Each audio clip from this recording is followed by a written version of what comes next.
मैं आपको इक्सट ग्रुप के हवाले से बताना चाहता हूँ इक्सट ग्रुप है क्या चीज़। इस इक्सट ग्रुप में शजरकारी का हरा हरा पाकिस्तान सब्ज पाकिस्तान को हरा भरा रखने के लिए एक मुहिम चलाई गई है जिसका नाम इक्सट ग्रुप का है। मैं इक्सट ग्रुप के बानी पीरजादा मेहर मोहम्मद अरशद साहब का शुक्रगुजार हूँ कि उन्होंने उस सब्ज हलाली परचम को हमारे हाथ में थमाया जो हम जगह जगह शजरकारी की मुहिम चला रहे हैं, और उनकी बदौलत उन्होंने हमें परचम थमाया कि आप शजरकारी करें, इसमें मुल्क का भी फ़ायदा है, आपका भी फ़ायदा है, मुल्क की मौशत भी बढ़ेगी, मुल्क में तूफ़ानी सैलाबी ये जो हालात हो रहे हैं ये भी कम होंगे, बारिशें भी होंगी। और लिहाजा इक्सट ग्रुप का मैं आपको बताऊं, इक्सट ग्रुप का पेज आपको फेसबुक पे ही मिल जाएगा, फेसबुक पे आप सर्च करें, और यूट्यूब पे भी शायद मिल जाए आपको इक्सट ग्रुप। मैं इक्सट ग्रुप के तमाम कैबिनेट का शुक्रगुजार हूँ। सिंध के सदर आलम वारसी साहब का भी न्यू कराची डिवीज़न के भी तमाम मेम्बरान का शुक्रगुजार हूँ कि उनकी वजह से आज मैं अपनी वीडियो को इक्सट ग्रुप के ज़रिए जाहिर कर रहा हूँ। अगर आपको ये वीडियो अच्छी लगे तो ज़रूर सब्सक्राइब करें, लाइक करें, ताकि हम अपनी हर आने वाली वीडियो आप तक पहुंचाएं। इसी तरह हम पाकिस्तान की हर फ़ायदे की वीडियो आप तक पहुंचाएंगे, जिस तरह शजरकारी की पहुंचाई, न्यू कराची के मसाइल की पहुंचाई। इंशाअल्लाह आप हमारा साथ देंगे तो भरपूर तरीके से हम मुल्क में शजरकारी का इंतज़ाम रखेंगे। बिस्मिल्लाहिर्रहमानिर्रहीम। आप देख रहे हैं अवामी मीडिया पाकिस्तान ऑफिशियल। आज हमने 14 अगस्त 2022 को इसका इफ्तिताह करना था, जिसकी वजह से रह गया। इसको हम इंशाल्लाह 14 अगस्त की रात में इफ्तिताह करेंगे इसका, ताकि 15 अगस्त तक आप लोगों के पास ये वीडियो अपलोड हो जाए। हमारे साथ मौजूद हैं इक्सट ग्रुप के नायब सदर कराची डिवीज़न के असद अली। हम इनसे ऐसे सवाल पूछेंगे जो हमारे लिए बहुत अहम है। इस वक्त जो हमारी ज़िंदगी गुजर रही है, माशी, समाजी और सियासी, तीनों के लिए ये बहुत अहम सवाल हैं, जिसके लिए हम इक्सट ग्रुप का भी इस्तेमाल कर रहे हैं, जिसमें शजरकारी का बहुत बड़ा अहम हिस्सा है। जो इक्सट ग्रुप हमारा, इसके नायब सदर डिवीज़न, इनको आज हमने अपनी दावत पर बुलाया है। मैं इनका बहुत बहुत शुक्रिया अदा करता हूँ जो ये हमारे इस वीडियो में आए। मैं इनसे सवाल करूँगा कि शजरकारी हमारे मुल्क और हमारे लिए कितनी ज़रूरी है, और इस मुल्क को और हमारे लिए क्या फ़ायदा पहुँचा सकती है। जनाब जी असद। बिस्मिल्लाहिर्रहमानिर्रहीम। पहले तो मैं सब भाइयों का शुक्रिया अदा करता हूँ, और आज 14 अगस्त का दिन है, सबको जश्न आज़ादी मुबारक हो भाई। अब मैं शुरू करता हूँ। मैं अपने बारे में इंट्रोड्यूस करवा दूँ। मैं इक्सट ग्रुप का कराची डिवीज़न का नायब सदर हूँ, ठीक है। अब इन्होंने ये सवाल उठाया है कि शजरकारी के हिसाब से, क्योंकि हमारा ग्रुप भी शजरकारी के ही हिसाब से है। हमारे ग्रुप, पहले मैं अपने ग्रुप के बारे में बता दूं। हमारे ग्रुप में तो ये कहा जाता है कि हम फलदार पौधे लगाएं। किसी के भी नाम का एक लगा दिया। मैं अपनी मिसाल ले लूं कि मैंने पौधा लगाया अपने नाम का, और वो पौधा फलता फूलता है, उसमें फल निकलते हैं, तो उसमें चरिंद परिंद जानवर, इंसान तो ऑलरेडी आएंगे, सबको फ़ायदा पहुँचेगा। अगर मैं दुनिया में नहीं भी हूँगा तो मेरा जो उसका अजर है ना, मेरे कब्र में भी उसका अजर मेरे को मिलता रहेगा। और अल्लाह ताला ऐसी चीज़ों से खुश होता है जो इंसानियत के उस पर काम किया। और अब मैं इन भाई की तरफ आ रहा हूँ जो इन्होंने सवाल उठाया है। ये तो था मेरा इक्सट ग्रुप का जवाब।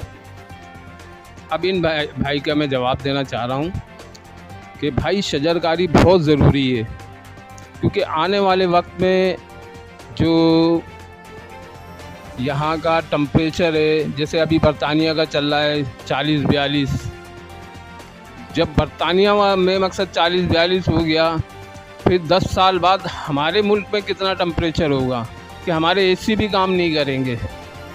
तो उस हवाले से हमें शजरकारी की मुहिम को जारी रखना बहुत ज़रूरी है। ये मौसमी आलूदगी को भी कम करता है। जो आलूदगी फ़िज़ा में पोल्यूशन वगैरह है, इसको भी कम करता है, गर्मी को भी कम करता है, ठीक है। तो हमारा काम है कि हम अपने बच्चों को भी कहें कि भाई शजरकारी की मुहिम का हिस्सा बनो, और पौधे लगाओ छोटे छोटे, और ख़ुद देखभाल करो। इससे अल्लाह ताला भी खुश होता है और इससे हमारे मुल्क में की माइशत भी बहाल होगी। क्यों? जब पौधा लगेगा तो वो दरख्त बनेगा और दरख्त बनेगा तो कई उसमें काम आएगा, लोगों को साया भी देगा, लोगों को खुराक भी देगा और लोग उससे रोज़ी रोटी भी कमाएंगे। तो मैं इन भाई का शुक्रिया अदा करता हूँ कि इन्होंने मेरे को मदऊ किया शजरकारी की मुहिम के हिसाब से, और मैं सब भाइयों को इस मुहिम में दावत देता हूँ कि इस मुहिम में आएँ और इस कार्य खैर में हिस्सा लें। यह आखिरत के लिए भी हमारे लिए बहुत ज़रूरी है और समाजी और सियासी और एक इन भाई ने कहा था अभी एक और अल्फाज इस्तेमाल किया था, उसमें भी ये बहुत ज़रूरी है। तो अभी जो बरतानिया का टेम्परेचर चल रहा है वो 42 सेंटीग्रेड चल रहा है।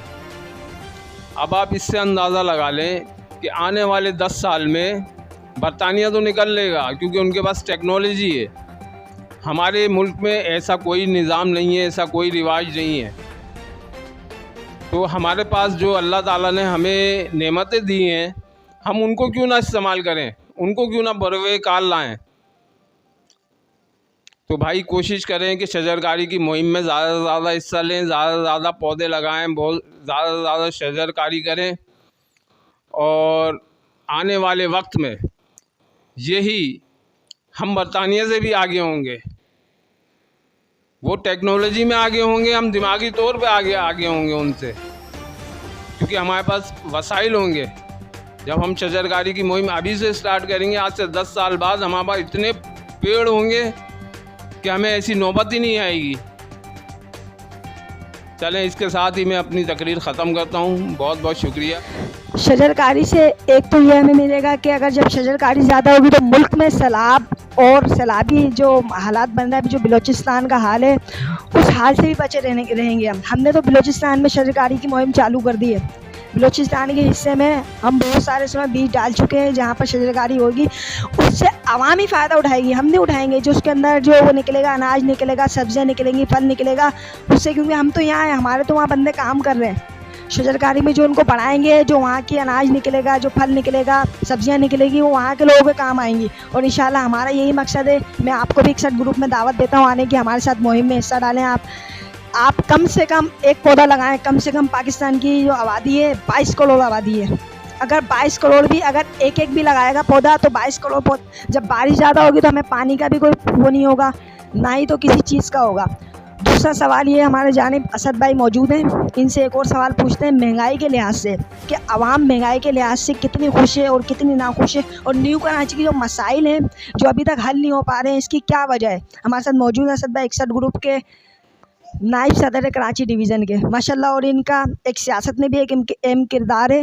इस वजह से हम इनसे जो न्यू कराची के मसाइल हैं ये भी पूछेंगे हल, जो भी मसले मसाइल हैं। तो मैं असद भाई से सवाल करता हूँ, दावत देता हूँ उनको कि इस बारे का इसका हमें वसाइल बताएं, हल बताएं कि इससे हमें किस तरह से हल कर सकते हैं इसको मसाइल को, जो न्यू कराची के हमारे मसाइल हैं। गंदगी, पीने पानी की लाइन, सीवेज लाइन, बहुत सारे निज़ाम ख़राब है न्यू कराची के, उसके हिसाब से वो महंगाई के लिहाज से भी पूछते हैं।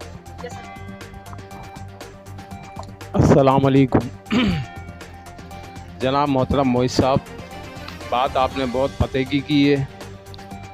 अभी हमारे पाकिस्तान का हाल ये है कि एक कह रहा है कुर्सी मुझे चाहिए, एक कह रहा है कुर्सी मुझे चाहिए, कि इक़्तिदार मुझे चाहिए, वो कह रहा इक़्तिदार मुझे चाहिए। अवाम की कोई नहीं सोच रहा कि अवाम कहाँ पर है, कहाँ खड़ी हुई है, महंगाई कहाँ जा रही है। लोग सड़कों पे भीख मांगते फिर रहे हैं, 2 वक्त की रोटी मुयस्सर नहीं है उन लोगों को। अब जो सफ़ेद पोश लोग थे वो उन लोगों ने भी हाथ फैलाना शुरू कर दिया। शर्म आनी चाहिए हम लोगों को, सियासतदानों को। मैं सबको कह रहा हूँ क्योंकि मैं खुद एक सियासी वो पार्टी से वाबस्ता हूँ, इसलिए मैं सियासत के हवाले से कह रहा हूँ भाई, ये लोग सही आदमी को बिठाओ और मुल्क की मईशत को सही करो। जब तक मुल्क की मईशत सही नहीं होगी, निज़ाम सही नहीं होगा। निज़ाम सही होगा, ऑटोमेटिक सब चीज़ें अपने उस पर आ जाएंगी। बाकी ये रहा न्यू कराची का, जहाँ तक ताल्लुक़ है, तो न्यू कराची में बहुत सारे मसले मसाइल हैं। जगह जगह पे गटर बह रहे हैं, कहीं लाइन डल गई है तो पानी नहीं है, जहाँ पानी है तो वहाँ लाइनें टूटी हुई हैं, बिजली है तो के ई का पता नहीं है, के इलेक्ट्रिक का पता नहीं है कि 2 घंटे बिजली आ रही है, 4 घंटे गायब, कोई पूछने वाला ही नहीं है। क्यों पूछने वाला नहीं है? क्योंकि वो के इलेक्ट्रिक के होल्डर ही वो लोग हैं, तो वो क्यों पूछेंगे? वो खुद हमारा खून चूस रहे हैं। जो इक़्तिदार की बात कर रहे हैं कि इक़्तिदार हमारे हाथ में आना चाहिए, भाई इक़्तिदार लेने से पहले जो के इलेक्ट्रिक में आपके होल्डर हैं, आपने जो शेयर लिए हुए हैं के इलेक्ट्रिक में, आवाम को उससे रिलीफ तो दो। जब आप रिलीफ नहीं दे सकते तो फिर आप इक़्तिदार के पीछे क्यों भाग रहे हो? मैं तो नहीं समझता। मैं ऐसे लोगों को सपोर्ट भी नहीं करता जो आवाम को रिलीफ नहीं दे, जबकि उनके पास है मौका रिलीफ देने का, नहीं दे रहे रिलीफ। ऐसे ही हमारे उसके क्या कहते हैं गटर और पानी का, उनके भी वजीर मौजूद है, बैठे हुए कुर्सी पे, नज़र सब आ रहा है उनको, लेकिन करेंगे कुछ नहीं। वह अपने एसी गोला बैठ गए। तो भाई ऐसे काम नहीं चलेगा। आवाम बहुत परेशान है और आवाम का साथ देने भी पार्टी हो, चाहे कोई भी सियासत करता हो, आवाम का साथ दें। जो आवाम का साथ देगा, आवाम उसके साथ है। और आवाम के मसले मसाइल को समझो, आवाम के अंदर से किसी लीडर को उभारो ताकि वो असल मसले मसाइल जानता हो। अब डिफेंस में बैठा हुआ है एक नुमाइंदा किसी पार्टी का भी, उसको न्यू कराची से जीत जाता है। अब उसको नहीं पता कि यहाँ से पानी की लाइनें कहाँ कहाँ जा रही हैं। वो तो साइन कर देता है, पता चल रहा है वो साइन किया, उसने नाजायज़ किया है, उस साइन के भी पैसे ले रहा है। मज़े की बात है, उस साइन के भी, सिग्नेचर के भी पैसे ले रहा है वो।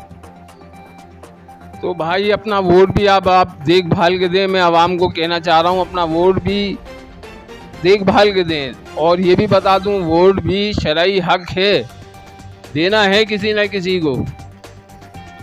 गलत आदमी को दोगे तो गलत सरबराह आएगा, सही आदमी को दोगे तो सही सरबराह आएगा। हमारे साथ मौजूद थे जनाब असद अली साहब, जो कि 61 ग्रुप के नायब सदर हैं न्यू कराची के, कराची डिवीज़न के।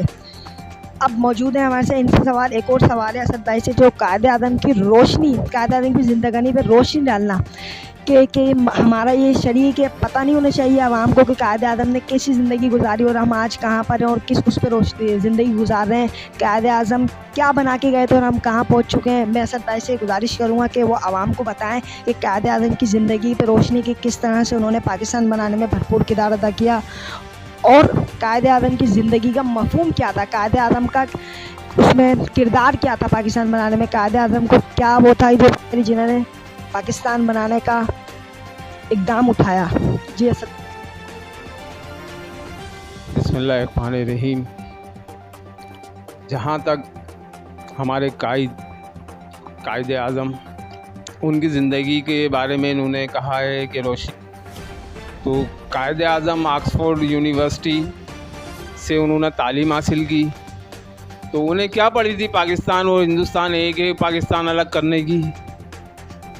वो रहते वहीं पर ही आराम से, लेकिन उनमें भी एक जज्बा था मुसलमानों का, अपनाइयत का। तो वो खड़े हुए और आखिर तक लड़ते रहे जब तक उन्होंने पाकिस्तान आज़ाद नहीं करवा लिया।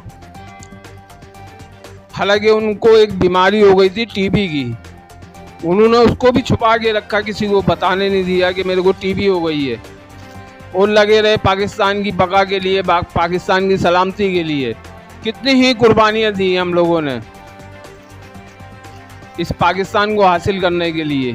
और आज वही 14 अगस्त से जो बच्चे, माँ बाप को तो इतना शऊर नहीं है, उन्हीं वही माँ बाप अपने बच्चों को इतने बड़े बड़े बाजे दिला के लोगों की नींदें हराम कर रहे हैं, लोगों को डिस्टर्ब कर रहे हैं। और अभी मैं मज़ार कायद से होकर आया हूँ। तो मैंने मज़ार कायद पे कायद आज़म के मज़ार की वो बेहुरमती देखी है कि मैं आपसे बयान नहीं कर सकता। तो मैं लोगों से भी कहता हूँ, खुदा के वास्ते ये जाहिलाना अंदाज में जो ये आ रहे हैं बाजे आजे, ये बंद करें भाई। जाएँ कायद आज़म को सलामी दें, फातिहा पढ़ें। तो 14 अगस्त के मायने ये हैं, ये थोड़ी है कि झंडा बांध लिया और मिलिंग करते फिर रहे हैं और बाजे बजाते फिर रहे हैं। आज़ादी का, अगर आज़ादी का मकसद पूछ रहे हो तो आज़ादी का मकसद ये था कि हम सब आज़ाद हैं, किसी के गुलाम नहीं हैं। तो हम तो जहालत की तरफ जा रहे हैं। ये जहालत ही है। बाहर बैठे हुए अंग्रेज खुश होते हैं हमारी जहालत देख के और वो हमसे खेलते हैं। हमारा जाहिलाना अंदाज से वो खेलते हैं, कभी फिरकों में लड़ा देते हैं तो कभी ऐसे जाहिलाना अंदाज में वो करते हैं। उनका कारोबार चमक रहा है और इससे ज़्यादा मैं क्या कहूँ। शुक्रिया। मैं असद अली साहब का बहुत बहुत शुक्रगुज़ार हूँ कि वो हमारे बुलाने पर वो हमारे इस प्रोग्राम में आए। आज हमने आवामी मीडिया ऑफिशियल का अपना इफ्तिताह किया है और मुझे उम्मीद है कि आप लोग इसको बढ़ाने में हमारी भरपूर मदद करेंगे और हम इसी तरह से हमारे जो मुल्क इस्लाम और हमारी आवाम और हमारे लिए जो भी फ़ायदेमंद होगा, जो हमारे लिए बका का मकसद होगा, इंशाल्लाह उस पे हम ज़रूर आपके साथ खड़े हैं। और इंशाल्लाह अभी तो हमने ये एक छोटे से डिवीज़न से शुरू करी है, इंशाल्लाह आगे तक अगर आपकी मदद करें, आप हमारी हेल्प करें तो इंशाल्लाह आगे तक इसको लेके जाएंगे। हम आवाम के मसले मसाइल जो रोडों पर फिर रहे हैं, जो इससे जिनके पास एक वक्त की रोटी खाने के लिए, इंशाल्लाह उनके लिए भी हम बहुत से इदारों में जाकर उनके लिए बहुत से काम करेंगे हम। और इंशाल्लाह हमारी कोशिश है अपनी आवाम, अपने पाकिस्तान और इस्लाम की भरपूर तरीके से उनको बढ़ाना, ताकि आवाम का जब हमारे वो बढ़ेगी तो इंशाल्लाह आवाम भी खुश होगी, इस मुल्क से भी और इस्लाम से भी, क्योंकि इस्लाम हमारा बहुत आसान दीन है जो हमें पाकिस्तान में मौजूद है मुकम्मल, लेकिन इस पर अमल नहीं किया जा सकता क्योंकि हमारी आवाम ही कमज़ोर पड़ जाती है। लिहाजा आप भी मजबूत रहें, आप सबसे पावर हैं। आपका एक वोट इंतहाई अहम है। आपने वोट नहीं दिया तो मैं भी वोट नहीं दूंगा, नहीं आप दें, लेकिन कुछ ऐसी हुक्मरान को दें जो आपके लिए वाकई में काम करे, आपके मुल्क के लिए काम करे, आपके लिए काम करे, आपके इस्लाम के लिए काम करे। शुक्रिया। यही हमारा आज का टॉपिक था। भाई मशत आपको बता रहे हैं, कुछ और कहना चाह रहे हैं, इनके अंदाज़, इनके जज्बात बता रहे हैं कि वाकई कोई आवाम की, अपने पाकिस्तान की मदद करना चाहते हैं, एक ऐसा पाकिस्तान को और आवाम को ऐसा रिलीफ देना चाहते हैं जो वाकई खुशहाली का मंजर पेश करेगा। तो आप इनका साथ दें भरपूर। एक सियासी लीडर है माशाल्लाह, सियासत से इनका ताल्लुक़ है, आप इनके साथ दें इंशाल्लाह। न्यू कराची का मैं गुजारिश करता हूँ, न्यू कराची वाले बिलखुसूस इनके साथ खड़े हों तो इंशाल्लाह हम भी आपकी मदद करेंगे। जो हमें पता है कि कहाँ पर गटर लाइन है, हमारे इदारों को मालूम है कहाँ पर मीठा पानी की लाइन है, कहाँ पर आप इनके साथ भरपूर ताउन करें इंशाल्लाह। मुझे उम्मीद है कि हम और ये असद भाई की जो तहरीक है इंशाल्लाह आपके साथ मदद का भरपूर अंदाज़ा करे। आप देखेंगे, अंदाज़ा होगा आपको कि वाकई कोई लीडर आया है, वाकई कोई ज़िम्मेदार आया है, न्यू कराची है। और असद भाई हमारे कुछ बताना चाह रहे हैं, मैं गुजारिश करूँगा इनसे। बहुत बहुत शुक्रिया कि आपने मेरे को मदऊ किया। मैं कुछ 61 ग्रुप के हवाले से कुछ कहना चाह रहा था, क्योंकि अभी इनकी बातों से मेरे को अंदाज़ा हुआ कि 61 ग्रुप में खाली शजरकारी मुहिम का ही नहीं है, उसमें राशन से लेके और कोई हॉस्पिटल है, पैरालाइज है, उसका ख़र्चा, और बहुत सारे बच्चे ऐसे होते हैं जो मैट्रिक करके A1 ग्रेड लाके आगे पढ़ नहीं सकते, तो हमने उनको भी एडॉप्ट करना है। एडॉप्ट करने के बाद हम वहाँ उनको CSS कराने के चक्कर में कि वो बेचारे उनके ना तालीम ज़ाया नहीं हो, जो उन्होंने इतने अच्छे मार्क्स लिए, इतने अच्छे मार्क्स से उन्होंने मैट्रिक आमदनी की वजह से पढ़ नहीं पा रहे हैं, तो हम उनको एडॉप्ट करेंगे और उनको इंशाअल्लाह ताला CSS भी कराएंगे।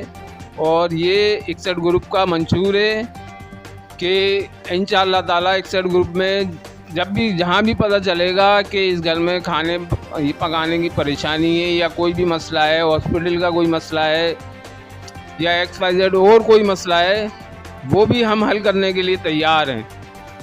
क्यों, अभी हमने ये सिंध का हमारी कैबिनेट पूरी हो गई है, कराची की कुछ रह गई है, ये कंप्लीट हो जाएगी, इसके बाद हमारे कार्ड आ जाएंगे, हम हर इदारे में जाएंगे, अपने आप को इंट्रोड्यूस कराएंगे और इंट्रोड्यूस कराने के बाद सबके अवामी मसाइल हल करवाएंगे। सबसे बड़ा हमारा मसला जो है वो नादरा का है। फिर नादरा को हटा के पानी, गटर और हॉस्पिटल का है। तो हम ये एक सियासी ग्रुप भी है और एक समाजी ग्रुप भी है, तो हम ये सब चीज़ें लेके साथ चलेंगे और शजरकारी की मुहिम भी साथ में लेके चलेंगे। तो ये भाई अभी बात कर रहे थे तो मैंने कहा लाओ ये भी मैं बीच में बताता चलूं कि 61 ग्रुप एकदम खाली शजरकारी के लिए नहीं है। जब वो इंसानियत के लिए खड़ा हुआ है तो पूरी इंसानियत ही दिखाएगा कि सबके मसले मसाइल भी हल करेगा। हाँ, इलेक्शन में नहीं खड़े हो रहे हम। आप ये समझ रहे होंगे कि मैं बोल रहा हूँ सियासी हूँ कि इसके तकरीर के बाद मैं वोट का तकाज़ा करूँगा। नहीं, अल्लाह का शुक्र है वोट का तकाज़ा मैं नहीं करूँगा और जो मैं कह रहा हूँ वो करके भी दिखाऊँगा। बस आप लोगों का साथ चाहिए। शुक्रिया। ये थे जनाब हमारे कराची डिवीज़न के 61 ग्रुप के नायब सदर असद अली साहब। मैं इनका शुक्र आवाम के लिए एक ऐसा इदारा भी बता दिया है खुलेआम कि आवाम खुद भी इसमें रब्ता कर सकती है। मेंबरान हम भी 61 ग्रुप के मेंबरान हैं माशाल्लाह, क्योंकि नायब सदर है माशाल्लाह कराची डिवीज़न के। कराची डिवीज़न सिर्फ न्यू कराची नहीं है, बहुत बड़ा डिवीज़न है कराची के अंदर। पूरा कराची डिवीज़न जो उसके नायब सदर है माशाल्लाह। तो ये कोई आम बात नहीं है, कोई आम बात नहीं है कराची डिवीज़न का नायब सदर होना। लिहाजा आप लोग इनका साथ दें। इंशाल्लाह कराची की कैबिनेट जैसी पूरी होती है इंशाल्लाह हम आवाम की तरफ आएँगे और आवाम के जो मसले मसाइल हैं इंशाल्लाह बहुत से मसले मसाइल हम खुद हल करेंगे। जो आवाम अपनी आप जो मदद कर रही है तो इंशाल्लाह आवाम से गुजारिश है कि वो खुद ऐसी करते रहे ताकि इससे मोहब्बत बढ़े, भाईचारा बढ़े। इस्लाम हमें यही दर्ज देता है कि मुसलमान आपस में भाई है, तो लिहाजा हमें उसकी हेल्प करनी चाहिए हर उससे। जैसे असद भाई ने कहा कि अब लिहाजा इस बात पे अमल किया जाता है कि लोग बोलते हैं कि उसने ऐसा किया तो मैं ऐसा करूँगा, ऐसा ना करें। इस्लाम हमें इस बात का बिल्कुल दर्ज नहीं देता। इस्लाम हमें अमन का दर्ज देता है और इंशाल्लाह हम अमन कायम रखेंगे अपने इस न्यू कराची के अंदर भी, पाकिस्तान के अंदर भी, सिंध के अंदर भी। और इस्लाम की जहाँ तक बात है इंशाल्लाह इस्लाम का परचम हाथों में उठाकर ये काम करेंगे हम, जहाँ पर बताएँगे इस्लाम और पाकिस्तान, जो पाकिस्तान बना है इस्लाम के नाम पर बना और इंशाल्लाह इसमें इस्लामी जो काम होते रहेंगे इंशाल्लाह वो। अब आवाम से शुक्रिया अदा करूँगा।